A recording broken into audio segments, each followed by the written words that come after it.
Kurani është sistem jete, është manual jetësor, që përmbush çdo nevojë jetësore për njeriu në jetën e kësaj bote, që zgjidh çdo problem, që mundëson arritjen e të gjitha përjetimeve shpirtërore. Andaj Zoti në Kur'an thot kësaj: "Alladhina ataynahumul kitaba yatlunahu haqqa tilawatihi ulaika yu'minuna bih." Atyre që ne u dham librin e Zotit, pra Kur'anin, e lexojnë atë me lexim të vërtetë. Të këtillët janë me të vërtetë besimtarë.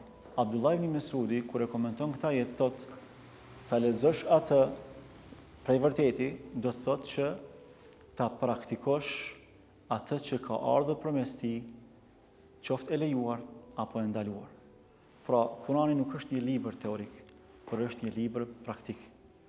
Dhe me të drejtë, Hasan al-Basriu rahimahullah thotë: Kurani ka ardhur për të punuar me të, pra për t'i aplikuar të gjitha mesazhet edukative, normative e ligjore në jetën tonë. Prandaj thotë: merreni praktikisht ata. Që do të thotë se libri i Allahut është manual jetësor që ne duhet ta orientojmë jetën tonë përmes tij. Dhe duhet që ta zbatojmë atë në të gjitha segmentet jetësore, në mënyrë që ne të përmbushemi dhe në mënyrë që ne t'i përjetojmë mirësitë e librit të Zotit. Zoti ju begatoft.